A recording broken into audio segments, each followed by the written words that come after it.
Federal agents are hunting a silent witness.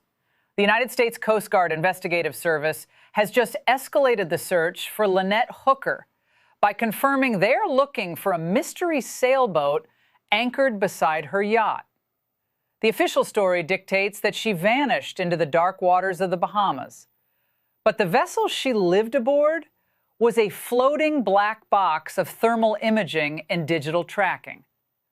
Why did that tracking go dark for 11 hours? And what did investigators find when they extracted the data from the seized hard drives? The mainstream timeline of the 4th of April, 2026 is unraveling because the digital footprint tells a completely different story. If you want every development in this case as it happens, subscribe now, because this story is still moving. Lynette Hooker traded her life on land for the ocean. At 55 years old, she and her husband, Brian Hooker, relocated to a 46-foot Morgan sailing sloop named Soulmate. They anchored their existence in the Bahamas, documenting their journey extensively. By all public accounts, it was a maritime dream realized. But on the 4th of April, 2026, that dream fractured. According to the timeline provided to authorities by Brian Hooker, the couple spent the day at Tahiti Beach, followed by dinner and drinks at the Abaco Inn. At roughly 7:30 p.m., they boarded their 8-foot Boss hard-hold dinghy to return to Soulmate, which was moored nearby in Aunt Pat's Bay on Elbow Key. They never made it back to the yacht together. Brian Hooker reported that high winds and choppy seas violently struck the dinghy. He claims that his wife bounced off the rigid hull and into the water. He stated the motor's kill switch lanyard, attached to Lynette, instantly disabled the engine.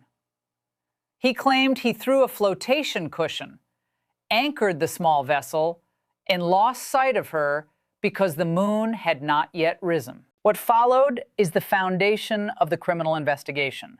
Brian claims he drifted and paddled for 4 miles against the current, finally making landfall at a Marsh Harbor boatyard at 4 a.m. on the 5th of April. 8 hours after his wife entered the water. 8 hours before any official alert was raised. But the evidence authorities are pulling from the water right now, it threatens to dismantle that entire sequence of events. The response from law enforcement was swift and highly unusual for a standard maritime accident. By the 8th of April, merely 3 days after Lynette was reported missing, the Royal Bahamas Police Force took Brian Hooker into custody. An assistant commissioner of police publicly cited probable cause for the detention.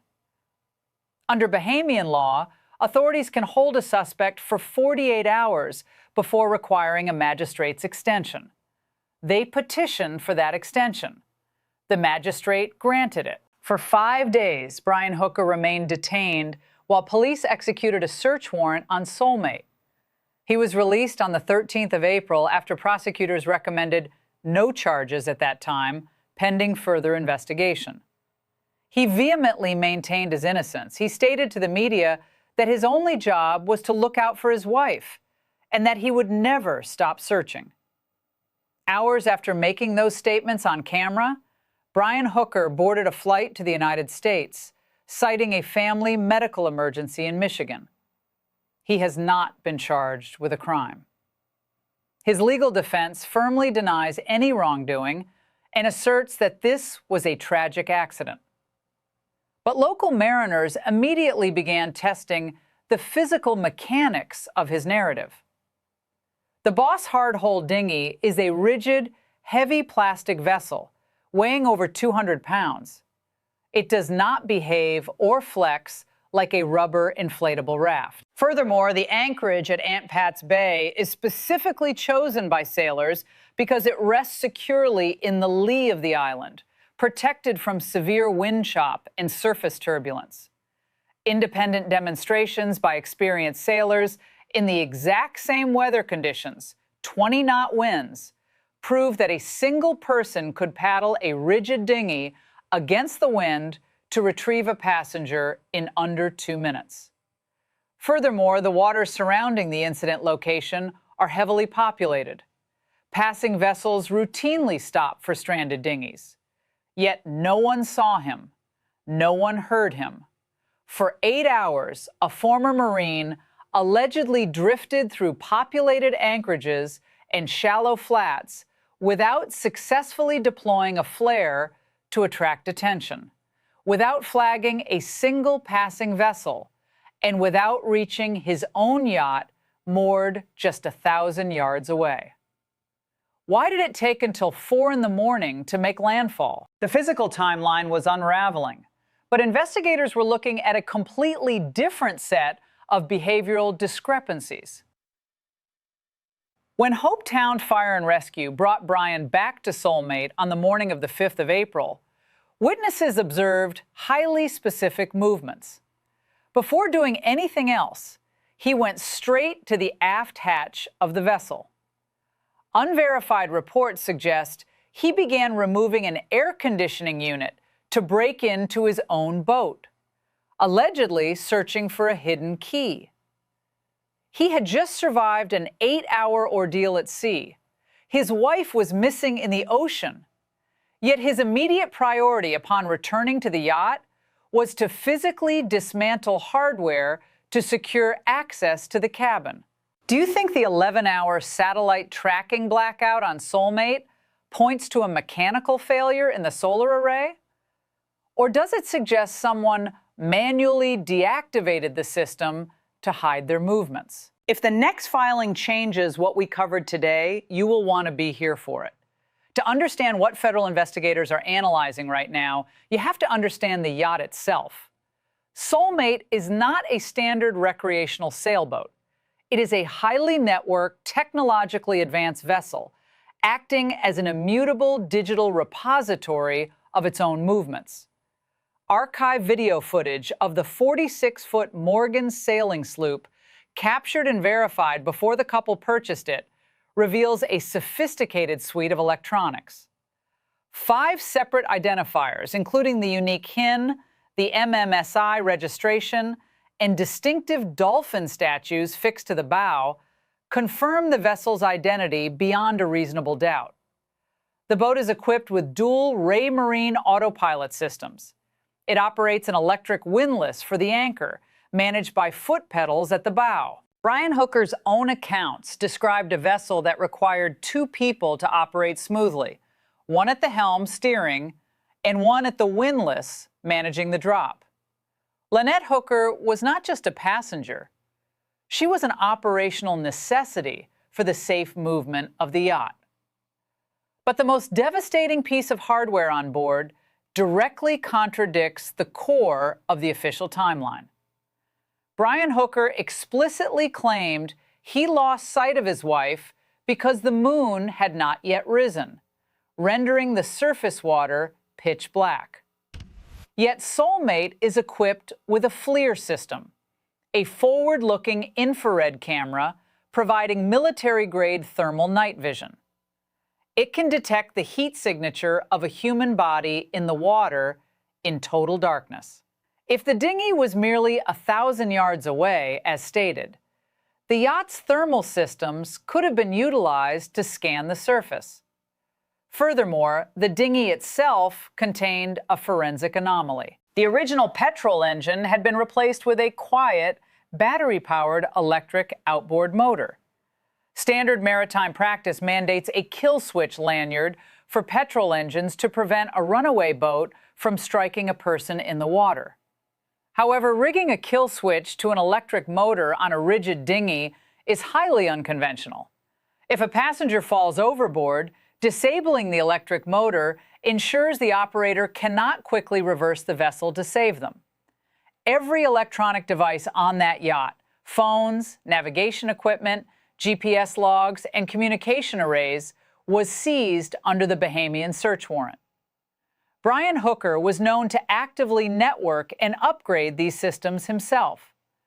They log specific timestamps, exact GPS coordinates, and manual system overrides. Investigators are currently extracting that data. They are not guessing where the boat was. They are reading its digital memory. The digital forensics presented a timeline that authorities simply could not ignore. But the most alarming piece of evidence did not come from what the electronic systems recorded. It came from what they completely failed to record. Soulmate operates on a massive 600-watt solar array. It generates so much constant power, it rarely requires a shore connection to function. System failures due to dead batteries are practically impossible under standard operating conditions. Yet, on the night of the 4th of April, the satellite tracking system on Soulmate went completely dark. For approximately 11 hours, the vessel vanished from the digital grid, only to inexplicably reappear the next day. A robust solar-powered system does not accidentally switch off for half a day in the middle of a crisis, which implies only one terrifying possibility. Someone manually deactivated the satellite tracking on the exact night Lynette Hooker disappeared. This data anomaly explains why the United States Coast Guard Investigative Service has publicly escalated their operational involvement. On the 5th of May, 2026, exactly 1 month after the disappearance, CGIS issued an urgent public appeal. They are actively hunting for the owners of a mystery sailboat named Azura, spelled Azzura. This specific vessel was moored directly adjacent to Soulmate in Aunt Pat's Bay on the night in question. Federal agents explicitly believe the occupants of this boat hold critical information relevant to the investigation. This is a massive procedural shift. CGIS agents are federal law enforcement officers operating under the jurisdiction of the Department of Justice. Their active public deployment indicates the investigation has expanded far beyond the parameters of a simple maritime accident. They are conducting in-person interviews this week. They are looking for witnesses who might have seen the dinghy leave or who might have heard it return. Or perhaps most importantly, witnesses who might have seen activity on the deck of Soulmate during the exact hours the tracking system was manually blacked out. The stakes are accelerating rapidly, and the background details of the couple's life are being severely scrutinized. Lynette's daughter, Carly Ellsworth, has persistently demanded answers regarding her mother's final days. She has raised unverified allegations regarding previous threats made aboard the vessel, explicitly citing fears of being thrown overboard. Court records do confirm a 2015 domestic dispute involving both parties, though criminal charges were ultimately dismissed by prosecutors due to insufficient evidence regarding who initiated the altercation. But the financial architecture of their life on the water paints a stark and unavoidable picture. Allegations emerged that Lynette Hooker had liquidated her primary assets, bringing an estimated $650,000 from her AT&T 401k to fund the purchase and maintenance of the yacht. Conversely, Brian Hooker's retirement accounts were reportedly depleted prior to the disappearance. Soulmate is his primary asset and his only residence. The official search and rescue operation has formally transitioned to a recovery mission. The Royal Bahamas Police Force, the Royal Bahamas Defense Force, and the U.S. Coast Guard have exhausted the drift models, the tidal patterns, and the wind data. They have run out of surface water to search. Brian Hooker maintains that this was a tragic accident, dictated by wind and tide, and that he did everything in his power to save his wife.